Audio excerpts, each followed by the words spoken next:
Hi there. So it's Wednesday afternoon, and today I want to talk about why some of us find it so difficult and, in fact, selfish to put ourselves first, the damage that that can do, and then what we can do to start turning that around. Um, I've been away for a few days from doing these lives purely because I've had to put myself first. And as selfish as that sounds, the reason is very simply that, like many other people, most people that I've spoken to, this last couple of weeks have been even more difficult than usual. And there's lots and lots of reasons for that. But the fact remains that we are all really struggling in many different ways. And that takes its toll. And whether you have people depending on you, you've got family that you need to look after, you have people you're caring for, maybe you're trying to homeschool while at the same time hold down your job or run your business. All of those things place demands on you. And very often what I hear people say is, well, I have to put the kids first, I have to put my partner first, I have to put my clients first, I have to put this first. And then I'll sort myself out later because I'll be okay and I'm fine. And of course the damage that that does is it means that you're constantly being drained, as other people will take from you because you're willing to give, and that's a wonderful thing.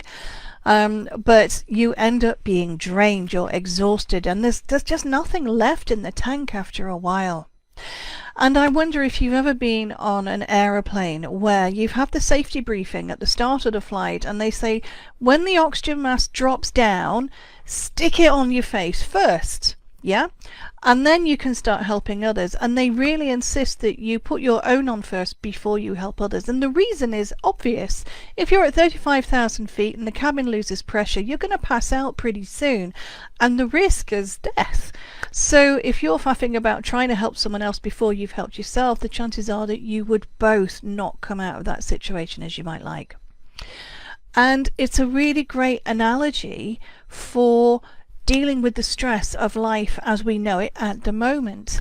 You have to find some way of putting on your metaphorical oxygen mask first before you can help others.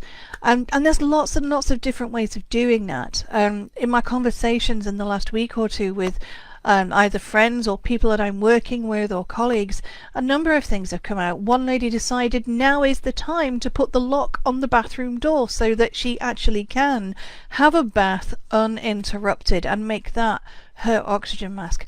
Someone else has decided that they are going to have some do not disturb signs put up so each of the members of the family can go into their rooms, have some uninterrupted time, and have a family meeting to talk about what that do not disturb sign means, to set some of those boundaries, not to exclude other people, but to enable themselves to have the time they need to recharge the batteries in whatever way is appropriate for them. For others, it might be going for a walk twice a day instead of once a day. If you meditated once a day previously, do it 2 or 3 times. It doesn't really matter what your own self-care oxygen mask looks like. What's important is that you give yourself permission to put it on first so that you can recharge yourself, you can fill up your own cup, so you can then start giving again to others. And you're going to protect your own emotional well-being and your mental health by doing exactly that. I don't want this to sound preachy, I really don't, but what's important is the message of looking after yourself, because only when you look after yourself can you then continue to be everything that you want to be.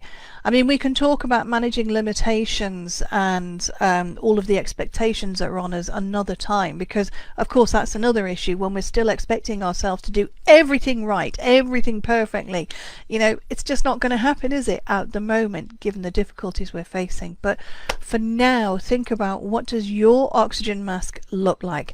How do you help yourself the most? I'd love to hear from you what tips you have, because something that you share in this thread might be helping someone else, and it might also jog your memory and get you back into the habit of looking after yourself, because believe me, it is not selfish at all. Being selfish in this respect is one of the most selfless things that you can do, because by recharging yourself, you can be at your best for longer. I'd love to hear from you. Tell me about your oxygen mask, and in the meantime, you take good care and look after yourself. I'll see you soon.